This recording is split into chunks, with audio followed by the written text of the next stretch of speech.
Bonjour, aujourd'hui je voudrais faire des applications sur les notions déjà étudiées sur la continuité et la dérivabilité, notamment les théorèmes des valeurs intermédiaires, l'étude de variations et les fonctions convexes. Je commence avec un premier exercice. On considère la fonction f égale 2x3 plus 3x2 moins 12x plus 8.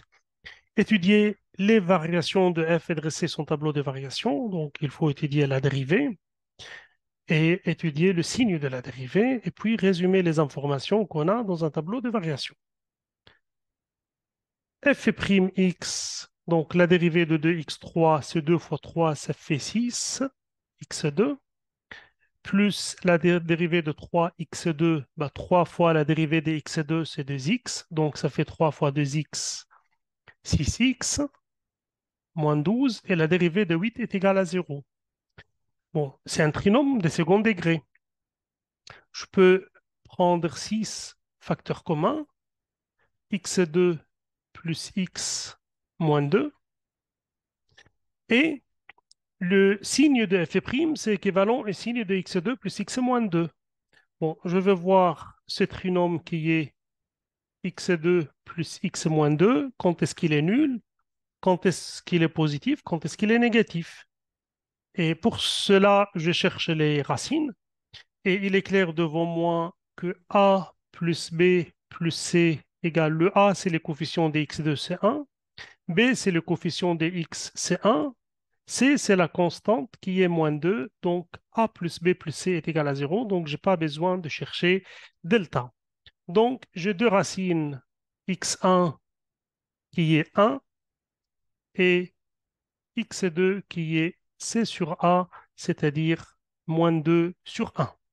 Donc, nous avons deux racines, 1 et moins 2, ce qui fait que ce trinôme s'annule au point moins 2, s'annule au point 1. Il a le même signe que A, qui est positif, le 1, ici, et signe opposé à l'intérieur.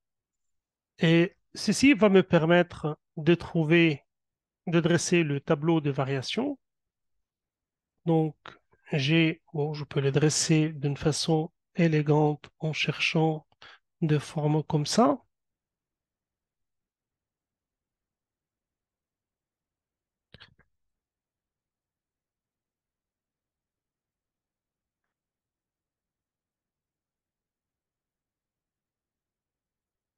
Donc, on va mettre le domaine f et f' et le point où la dérivée s'annule. Où la dérivée s'annule. Donc, nous avons deux points où la dérivée s'annule. C'est moins 2 et 1. Donc, Gx, on a un polynôme, donc le domaine, c'est moins l'infini plus l'infini. Le point où la dérivée s'annule sont moins 2 et 1. F'x est là, fx est là. La dérivée s'annule ici. La dérivée est positive en dehors des racines, négative à l'intérieur. Et la fonction f, ça monte. Donc, ça monte sur l'intervalle moins l'infini, moins 2. Ça descend sur l'intervalle moins 2, 1. Ça remonte sur l'intervalle 1 plus l'infini. Maintenant, il faut remplir le valeur de f. Ben, lorsque x tend vers moins l'infini, limite x tend vers moins l'infini de fx, c'est la limite x tend vers moins l'infini, comme nous parlons d'un polynôme. Donc, je parle à l'infini, la limite correspond au terme dominant qui est 2x3. Moins à l'absence 3, c'est moins. Infini à l'absence 3, c'est infini. Donc, ça va faire moins l'infini. Et limite, lorsque x tend vers plus infini de fx, c'est la limite du terme dominant qui est 2x3 qui fait plus infini à l'absence 3, c'est plus infini. Après, les valeurs au point les valeurs au point moins 2, au point moins 2 et 1, ben, il suffit de chercher les valeurs. F de moins 2, c'est 2 fois moins 2 au cube, donc c'est moins 8. Plus 3 fois moins 2 au carré, ça fait 4. Moins 12 fois moins 2, plus 8. Donc, ça fait moins 16 plus 12 plus 24 plus 8. Donc, 12 et 8, c'est 20. Ça fait 44. 44, j'enlève 10, ça fait 34. 34, j'enlève 6, ça fait 28. F de 1, ça fait 2 plus 3 moins 12 plus 8. Moins 12 plus 8, c'est moins 4. Moins 4 plus 3, c'est moins 1. Moins 1 plus 2, c'est 1. Donc, f de 1, c'est 1. Et f de 2, f de moins 2, c'est 28. Donc, ici, c'est 28. Ici, c'est 1. Ici, c'est moins l'infini. Ici, c'est plus l'infini. Et ça, c'est le tableau de variation complètement rempli. Donnez le nombre de solutions de fx moins 3, donc égal à 0. Donc, quand est-ce que fx égale à 3? Quand est-ce que fx égale à 3? Vous regardez, donc je cherche p, je cherche x tel que fx égale 3. Bah, regardez d'abord sur l'intervalle moins l'infini, moins 2. Vous avez 3 compris entre moins l'infini et 28. C'est-à-dire le 3, il est compris entre limite lorsque x tend vers moins l'infini de fx plus petit que 3, plus petit que f de moins 2. Et f est croissante sur l'intervalle moins 2, moins l'infini 3. Donc, par le théorème des valeurs intermédiaires, on a une racine unique sur cet intervalle. Donc, fx égale 3 admet une solution unique sur l'intervalle. Donc, f étant contenu,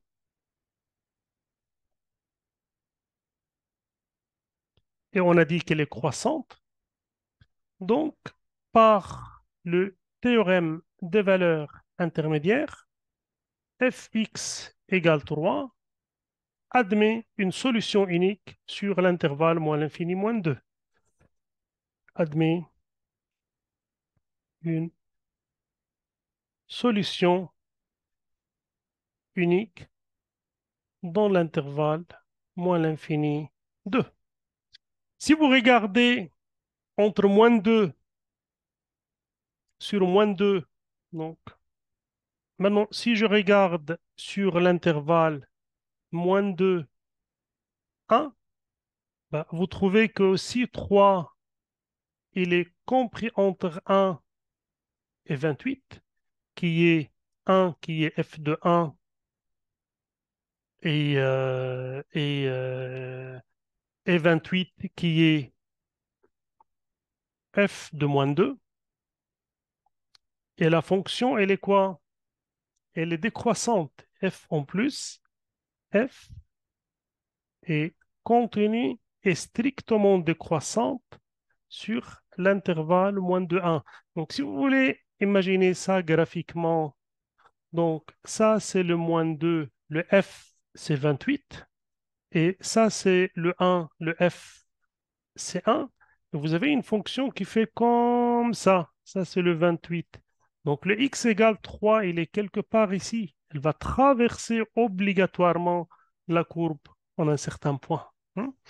Donc, par le théorème des valeurs intermédiaires, par les théorèmes de valeurs intermédiaires, fx égale 3 admet une solution unique sur moins 2, 1. Ben, j'ai exclu moins 2 et 1 parce que f de moins 2 n'est pas 3 et f de 1 n'est pas 3. Donc, jusqu'à là, j'ai deux solutions. Je regarde encore les tableaux de variation et je regarde le troisième morceau, 1 plus l'infini. Aussi, 3, il est ici. Le 3, aussi, il est ici. Hein. Ici, le 3, il est là. Le 3, il est là. Le 3, il est là. Aussi, entre 1 et plus l'infini. Donc, troisièmement, sur 1 plus infini, vous pouvez le prendre ouvert ou fermé, n'importe. Vous avez f de 1 égale 1 plus petit que 3, plus petit que limite fx en plus infini qui est plus infini. La même chose, f croissante et continue sur cet intervalle. Donc, par les théorèmes de valeur intermédiaire, f de x égale 3 admet une solution unique sur cet intervalle. Finalement, fx égale 3 admet 3 solutions sur R. Donc, admet exactement, finalement, fx égale 3 admet 3 solutions sur R, ou bien dans R.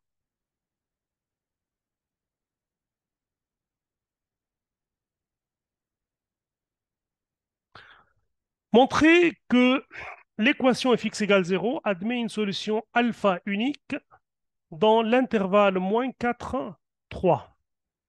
Bon, je vais chercher la fonction. Là, je ne sais pas pourquoi ça disparaît. Donc, je vais chercher moi, si je peux, encore un deuxième essai pour que je puisse.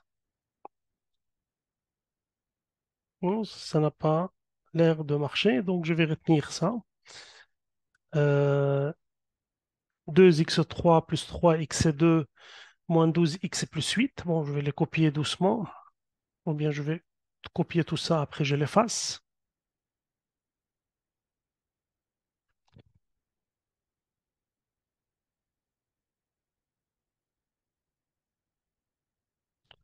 Donc, je vais juste copier fx. C'est la partie 3, je pense. Fx égale 2x3 plus 3x2 moins 12x plus 8. On cherche à montrer que fx égale 0 admet une solution unique dans l'intervalle moins 4, moins 3. Bon. Ben, il suffit de montrer, d'après le théorème de valeur intermédiaire, puisque la fonction est contenue, c'est un polynôme, que sur l'intervalle moins 4, moins 3, f de moins 4 f de moins 3 ont des signes opposés. Donc, si vous cherchez f de moins 4, c'est 2 fois moins 4 au cube, plus 3 fois moins 4 au carré, moins 12 fois moins 4, plus 8.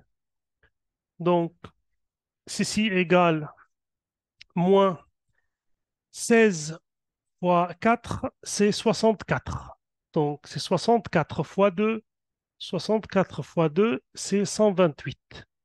4 au carré, c'est 16. Le moins aussi, ça devient plus. 16 au cube, c'est 16 fois 3, c'est 48. Plus 12, parce que moins fois moins, c'est plus. 4 fois 12, c'est 48. Et puis plus 8. Donc, si je fais un calcul mental, j'ai 96. 96 plus 8, c'est 104. 104, il me reste moins 24, donc c'est négatif. La même chose, f de moins 3, c'est 2 fois moins 3 au cube, plus 3 fois moins 3 au carré, moins 12 fois moins 3, et puis plus 8. Moins au cube, c'est moins. 3 au cube, c'est 27.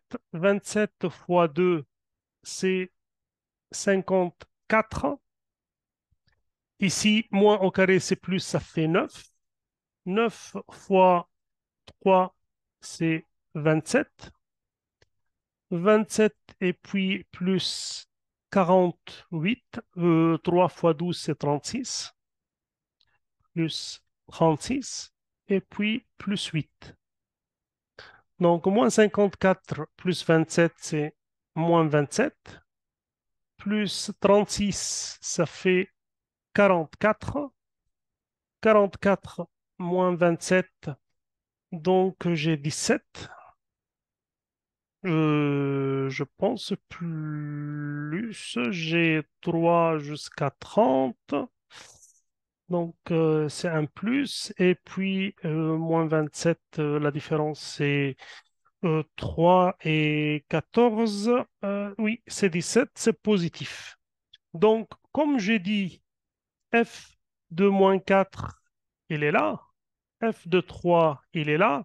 Comme la fonction est continue, donc on va traverser l'axe des x au moins une fois. Puisqu'il dit montrer qu'il y a une solution unique, alors la fonction va être comme ça, va traverser une seule fois l'axe des x. Donc il faut montrer que la dérivée est positive entre moins 4 et moins 3. Or, on a fait le tableau de variation et on va voir entre moins 4 et moins 3. Là, entre moins 4 et moins 3, on est avant moins 2. On est là. Moins 4 et moins 3, la fonction est monotone.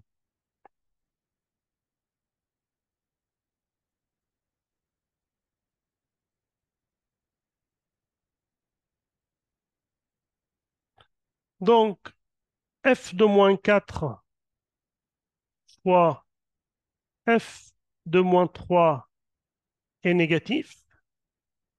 F étant continu, donc par le théorème des valeurs intermédiaires, fx égale 0 admet au moins une solution dans l'intervalle moins 4, moins 3. Or, f'(x) est positif pour x appartient moins 4, moins 3. Donc, f est strictement croissante. Elle traverse l'axe des x une seule fois. Donc, f est croissante sur moins 4 ou moins 3. Donc, la solution, la solution de fx égale 0 est unique. On a une seule solution de fx égale à 0 et cette solution, c'est dans l'intervalle moins 4, moins 3. Je l'ai mis ouvert parce que f-4 et f-3 ne sont pas nuls. Donc, moins 4 et moins 3 ne sont pas des racines. C'est pour cela que je les ai exclus. Après, il demande de donner un encadrement de alpha à 10 puissance moins 2. Et là, il faut utiliser la calculatrice. Il faut utiliser la calculatrice.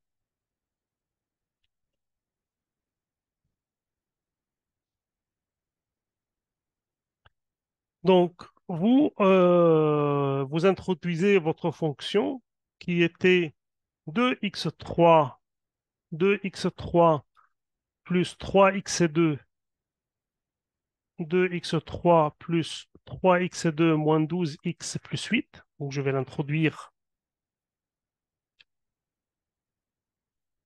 dans la calculatrice. Donc, 2, ça c'est 2. Ma variable x occupe, c'est occupe. Je décale un peu. Plus 3x2 plus 3 fois x au carré, moins 12x, donc moins 12x plus 8. Ça, c'est ma fonction. J'introduis la fonction. Après avoir introduit la fonction, il faut quoi? Il faut définir l'intervalle et le pas. Bah, l'intervalle, ici, définir, hein, définir une table. Donc, mes secondes, je fais comme ça. J'introduis la première variable qui était moins 4. Moins 4. Normalement, ça c'est delta B, c'est le pas, ça doit être 0,02 parce qu'il a demandé un pas, euh, il a demandé une précision de l'intervalle à 0,02, c'est-à-dire le pas c'est 0,02, mais par défaut il nous donne 1. Ben, je vais vous montrer même si c'est 1. Ah, excuse-moi. Euh, je- donc, même si c'est 1, je cherche la table ici. Donc, seconde table, mais avec un pas égal à 1. 0, 1, 2, 3, etc. Mais moi, je ne vais pas de un pas 1, je vais un 0,002. Alors, pour changer le pas, je fais un plus. Et le delta sera, je remplace le 1 par 0,02. Et je fais Enter et j'obtiens le pas 0,02. Je travaillais à partir de 0, à partir de moins 4, hein. Donc, et là, je veux voir quand est-ce que ma fonction passe de négatif à positif, hein. Quand est-ce que ma fonction passe de négatif à positif? À partir de quoi? De moins 4. Bon, je vais regarder ici. Donc, c'était toujours négatif, négatif, hein, même avant, hein, c'était négatif, négatif, négatif, parce que je sais que la fonction est croissante. Donc tout ça, c'est négatif, négatif. Quand est-ce que ça passe à positif? Ici. Ça passe de négatif à positif ici. Entre 3, entre 3, moins 3,56 et moins 3, moins 3,54. C'est là qu'elle a... non, c'est toujours négatif. C'est moins 3,54. C'est toujours négatif parce que c'est un 0,6, moins 0,6. Et après, c'est moins 3,52, c'est positif. Donc, voilà, si vous regardez ici dans l'intervalle, vous allez trouver que la courbe fait comme ça.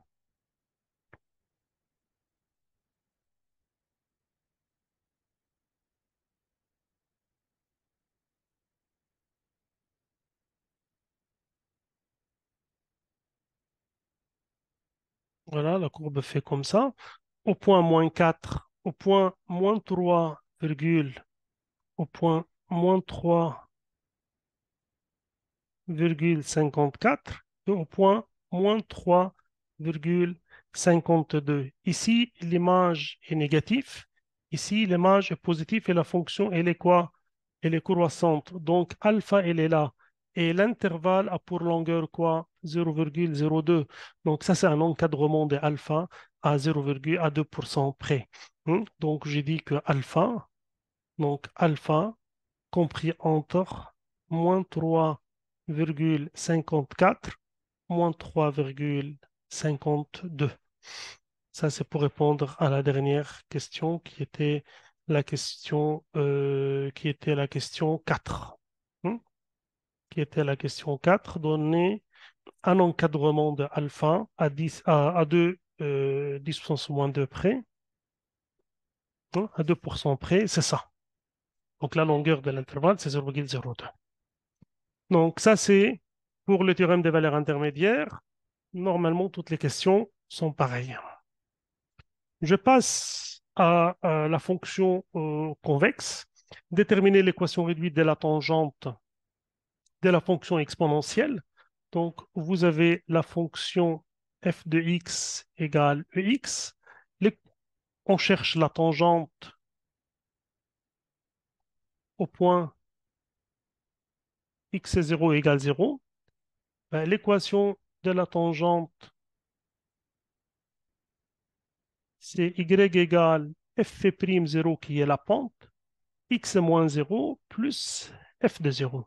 Ben, f'0, il faut d'abord chercher f'(x), qui est la dérivée de x, donc ex, ce qui fait que f'0, c'est exponentielle 0 c'est 1, et f de 0 aussi, c'est exponentielle 0 c'est 1. Donc, je remplace l'équation de la tangente, c'est y f de 0 c'est 1, fois x plus 1, c'est-à-dire y égale x plus 1 est la tangente. Hein, c'est la tangente. Bon. Deuxièmement, tracer la courbe représentative de la fonction exponentielle ainsi que sa tangente au point 0 sur la calculatrice. Bon, je vais sur la calculatrice. Il faut introduire la fonction. Je vais introduire la fonction. Ben, je vais tout annuler. Bon, je vais tout annuler. Donc, y1, c'est la fonction exponentielle. C'est ici, mais c'est en bleu, donc c'est seconde. Exponentielle x. Et l'autre fonction qui est l'équation de la tangente, c'est y égale x plus 1. Et là, je vais sur le graphe pour dessiner. Normalement, il doit dessiner les deux. Donc, j'ai la fonction en bleu, c'est l'exponentielle, et en rouge, c'est la tangente.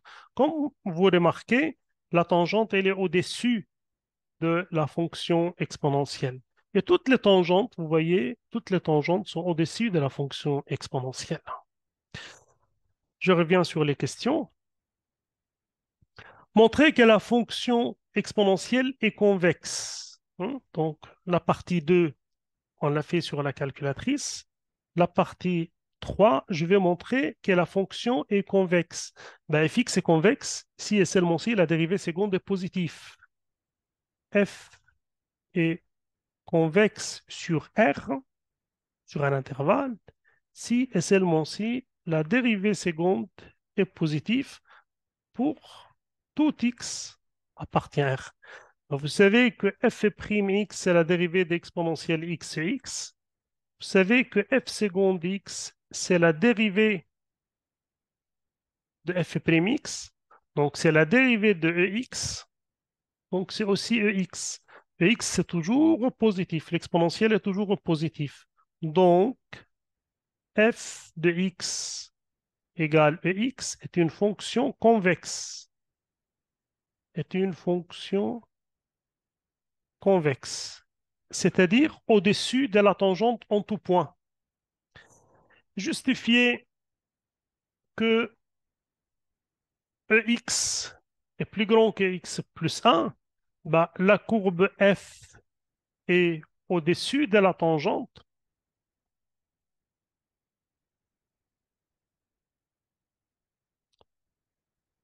en tout point x de r. Pourquoi? Parce que c'est une fonction convexe.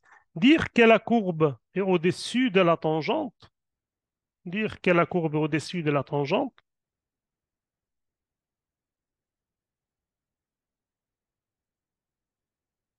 c'est-à-dire si vous prenez un x ici, ben vous voyez que l'image de x par la tangente est plus petite que fx. Donc la courbe au-dessus, c'est-à-dire fx, plus grand que y de x en tout point.